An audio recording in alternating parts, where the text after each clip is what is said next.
इस हफ्ते का मार्केट एक्शन किसी ब्लॉकबस्टर थ्रिलर से कम नहीं होने वाला है। एक तरफ ग्लोबल मार्केट में युद्ध के नगाड़े बज रहे हैं, तो दूसरी तरफ घरेलू बाजार में कॉर्पोरेट अर्निंग्स का तूफान आने वाला है।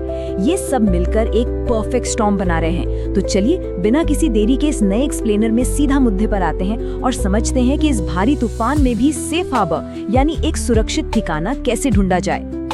आज के इस विश्लेषण का रोड मैप बिल्कुल क्रिस्प और क्लियर रखेंगे। पहले बात करेंगे ग्लोबल टेंशन और क्रूड ऑयल की, फिर निफ्टी के बुल्स और बेयर्स के गेम प्लान को समझेंगे, Q1 कॉर्पोरेट अर्निंग्स को डिकोड करेंगे और ट्रेंडिंग स्टॉक्स पर भी नजर डालेंगे। आखिर में एक बहुत ही जरूरी गोल्डन इन्वेस्टमेंट स्ट्रैटेजी पर आएंगे। तो सबसे पहले उस बड़े मैक्रो फैक्टर की बात करते हैं जिसने सबकी नींद उड़ाई हुई है, ग्लोबल टेंशन। सच कहूं तो इस वक्त पूरी दुनिया की नजरें मिडिल ईस्ट पर टिकी हैं। अमेरिका और ईरान के बीच जो मिलिट्री टेंशन और एयर स्ट्राइक्स बढ़ रही हैं ना, उसने रातों रात पूरे ग्लोबल सेंटीमेंट को पलट कर रख दिया है। ये अब सिर्फ एक जियोपॉलिटिकल हेडलाइन नहीं, बल्कि हमारे मार्केट के लिए सबसे बड़ा रिस्क बन चुका है। और इस रिस्क का असर समझने के लिए बस इस एक नंबर पर गौर कीजिए, 80%।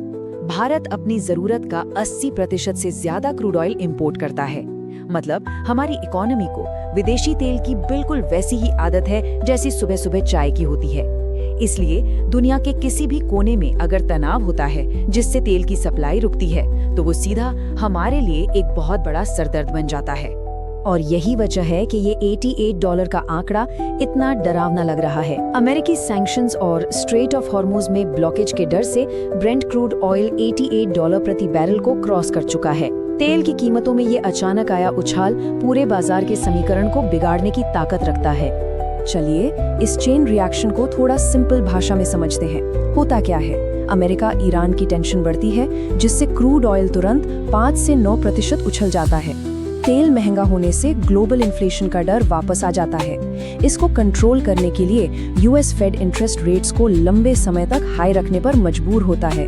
और इसका final result, foreign institutional investors यानी FIIs घबराकर भारतीय शेयरों में भारी बिकवाली शुरू कर देते हैं। वॉल स्ट्रीट और नैस्डैक पर हाल ही में बिल्कुल यही पैटर्न प्ले आउट होते हुए देखा गया है।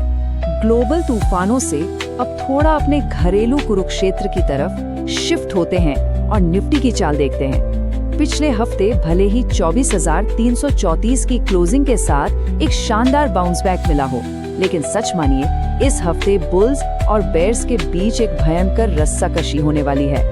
अगर ऑप्शंस, डेटा और टेक्निकल्स की सुने तो दो बिल्कुल एक्सट्रीम सिनेरियो बन रहे हैं। एक तरफ है बेयर सिनेरियो, जहां टारगेट सीधा 23,800 का है। ये तब ट्रिगर होगा अगर मार्केट 24,000 के नीचे सस्टेन करे, जिससे मजबूरन पुट राइटर्स को अपनी पोजीशन छोड़कर भागना पड़ेगा। वहीं दूसरी तरफ बुल सिनेरियो में 24,800 के नए लाइफ हाई का टारगेट है। इसका ट्रिगर है 24,400 के रेजिस्टेंस का टूटना, जिसके बाद एक जबरदस्त शॉर्ट कवरिंग रैली देखने को मिलेगी। एक बात तो तय है, मोमेंटम जिस भी तरफ आएगा बहुत शार्प होगा।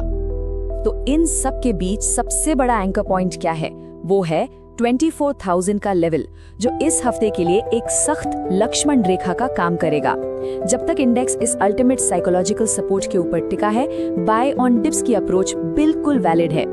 लेकिन ध्यान रहे, अगर गलती से भी ये लक्ष्मण रेखा टूटी तो अग्रेसिव लॉन्ग पोजीशन से दूर रहने में ही भलाई है।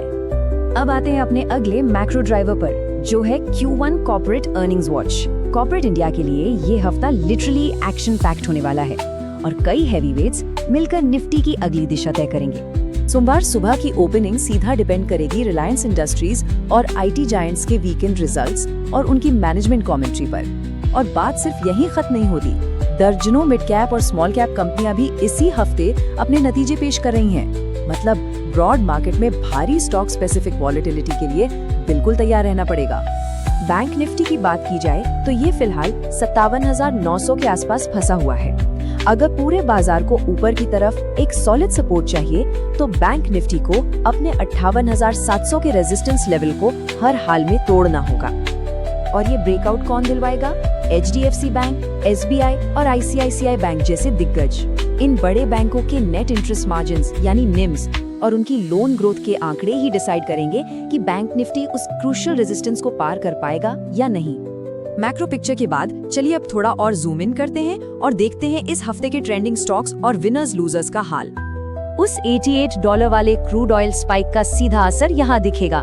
BPCL, IOC और HPCL जैसी ऑयल मार्केटिंग कंपनियों के ग्रॉस रिफाइनिंग मार्जिन बुरी तरह स्क्वीज होंगे, तो ये सीधे लूजर्स की लिस्ट में आते हैं।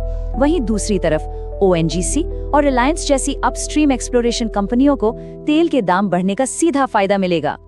फार्मा सेक्टर में सिप्ला एक बड़ा फोकस एरिया रहेगा। इनकी न्यूयॉर्क यूनिट की US FDA जांच जस्ट अभी खत्म हुई है और उन्हें फॉर्म 483 पर एक ऑब्जर्वेशन मिली है। ऐसे ट्रिगर स्टॉक में अच्छी खासी हलचल लाने के लिए काफी होते हैं। कॉर्पोरेट एक्शंस की टाइमलाइन देखें तो कुछ नोटेबल स्टॉक स्प्लिट्स लाइनअप है। 20 जुलाई को सिम्प्लेक्स कास्टिंग्स, 21 को पॉन्डी ऑक्साइड्स और 24 जुलाई को कालिंद लिमिटेड और PS राज स्टील्स अपने स्टॉक स्प्लिट कर रहे हैं। आमतौर पर इन इवेंट्स के आसपास लिक्विडिटी और ट्रेडिंग वॉल्यूम बहुत ज्यादा बढ़ जाता है। राइट, तो सारे डेटा और सिनेरियोस को समझने के बाद अब चलते हैं इस एक्सप्लेनर के सबसे एक्शनेबल हिस्से पर, द गोल्डन इन्वेस्टमेंट स्ट्रैटेजी। देखिए, रूल्स बिल्कुल सिंपल और क्लियर हैं। पहला, किसी भी जियोपॉलिटिकल न्यूज की वजह से मार्केट गिरे तो पैनिक सेलिंग नहीं करनी है, बल्कि इस डिप को SBI, HDFC या टॉप फार्मा स्टॉक्स जैसी फंडामेंटल क्वालिटी कंपनियों को एक्यूमुलेट करने का एक शानदार मौका समझना चाहिए।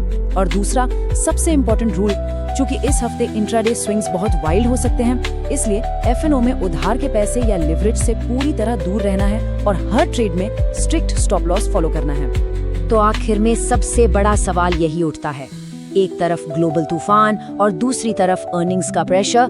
क्या निफ्टी अपनी 24,000 की लक्ष्मण रेखा बचा पाएगा या हम एक बहुत बड़े करेक्शन की तरफ बढ़ रहे हैं? मार्केट का ये टेस्ट सच में देखने लायक होगा। इस विश्लेषण से जुड़ने के लिए शुक्रिया। और हाँ, हमेशा की तरह मार्केट में कोई भी बड़ा कदम उठाने से पहले एक सर्टिफाइड फाइनेंशियल एडवाइजर से बात जरूर कर लेनी चाहिए। सीखते रहिए और